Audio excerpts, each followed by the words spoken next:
Hey, good morning to everybody. Happy Wednesday. It's Daryl here. It is bright and early. 3:30 a.m. here in Connecticut on the East Coast. I've been up since 1:30 this morning going over the debate. I've watched it a couple times. I've read what people are saying online on the conservative side, on the liberal Democrat side. I've been seeing what the far-right groups have been saying. And let me tell you my opinion. All right. I think this debate was an embarrassment to America.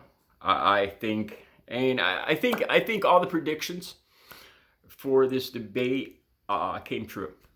That the people that were going to vote for Donald Trump think that he won. We're very proud of how he did. I think the people that were going to vote for Donald Trump are more likely to vote for him now. I think the people that were going to vote for Joe Biden are more likely to vote for him now. The undecided people, honestly, I think they would go more towards Biden. It all depends on your demeanor, your personality, the way you handle yourself in an average day when nobody's watching. That's going to decide who you're going to pick. Let me say this. Donald Trump brought with him the chaos, the mayhem, the untruths, the fear, the fear of change and the unknown and everything we're going through. He brought that right in and on stage with him. Everything that's been circling around him for the last 4 years, everywhere he goes, he brought it right onto that stage. It was like a hurricane walked on the stage with Donald Trump. Now, his supporters love this. They love his rude tactics. They love him steamrolling over everybody. They think that's what America needs to do. They think they could steamroll over a virus. They could steamroll over scientists.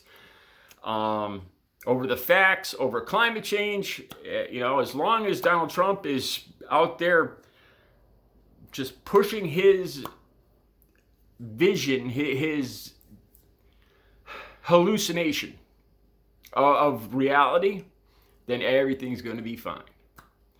I think Joe Biden was in a tough spot. Trump is a bull in a china shop, and the bull was let loose. To me, this is everything that's wrong with the country right now. I'll tell you this. I fact-checked two things.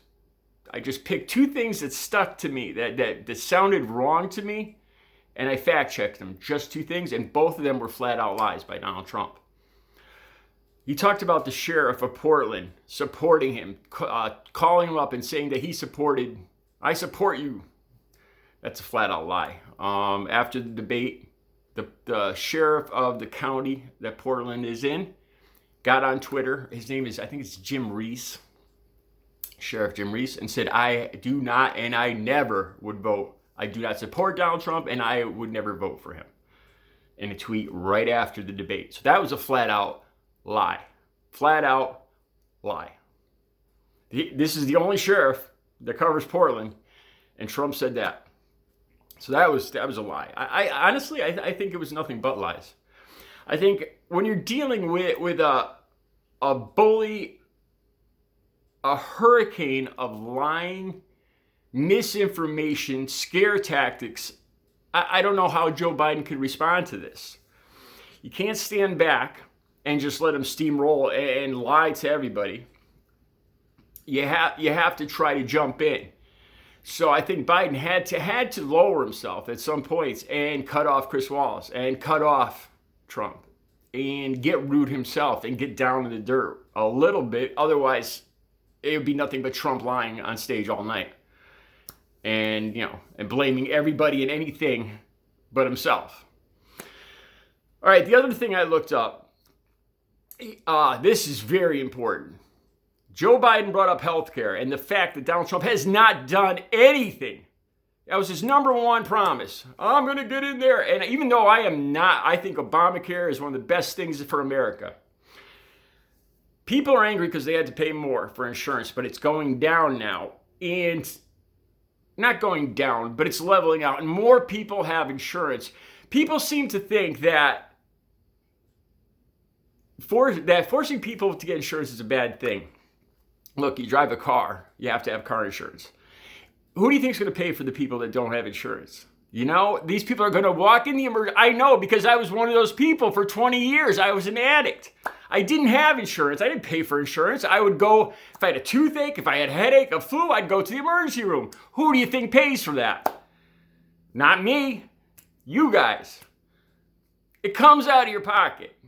It's better if it's managed so the hospitals can't validate charging $150 for 2 Tylenol.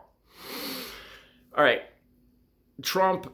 So Biden called Trump on healthcare, on pre-existing conditions. And I've also been looking into the fact that if Trump stays in office and what he's pushing for, what he is trying to do with healthcare, if it succeeds, the people that actually took hydroxychloroquine will be considered people with pre-existing conditions and will not be covered by insurance companies. The people that listened to Donald Trump will not be able to get health insurance. And it makes sense. If you took hydroxychloroquine, it's going to say that you probably had some flu symptoms. Unless you want to go be my guest and try to argue with the insurance company that you took it for preventative measures. You know, we all know how insurance companies work. All right, so Donald Trump said there's less than 100,000 people. There's what do you say? Less than 100 million people. There's not 100 million people with pre-existing conditions in this country. Yeah, there is. I looked it up. There's between 80 and 130 million people with pre-existing health conditions in this country. That's the facts I looked up on. I haven't got the link. I'll put the link down below. All right. Those are the 2 things I looked up. One thing I liked about Biden is he looked to the American people. He looked into the camera like he was talking to me, like he was talking to us, like we mattered. It seemed like when Biden talked, it was more about America and the citizens of America. When Trump talked, it was more about him. He never once looked into the camera, never once looked and talked to the audience. Not once. Never smiled. Not one time. After these last 4 years, now we actually have a brain-eating amoeba in Texas. 2020, man.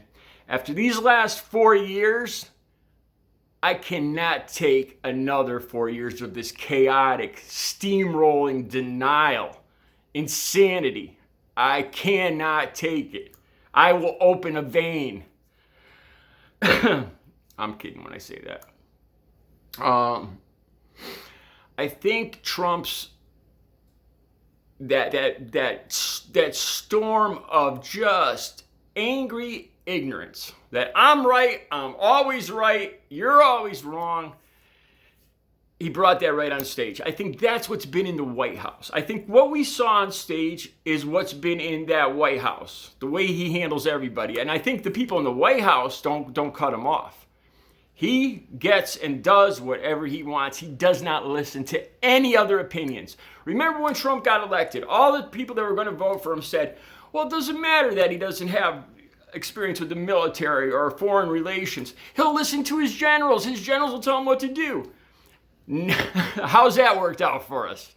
How many people? He started firing people 2 weeks in, and he's been doing it, and the good people have quit. And the lying toadies have stuck around. The brown nosers have stuck around. And he's just kicked them out one by one if they don't bow down. What we saw go on stage is the whole problem with the country right now.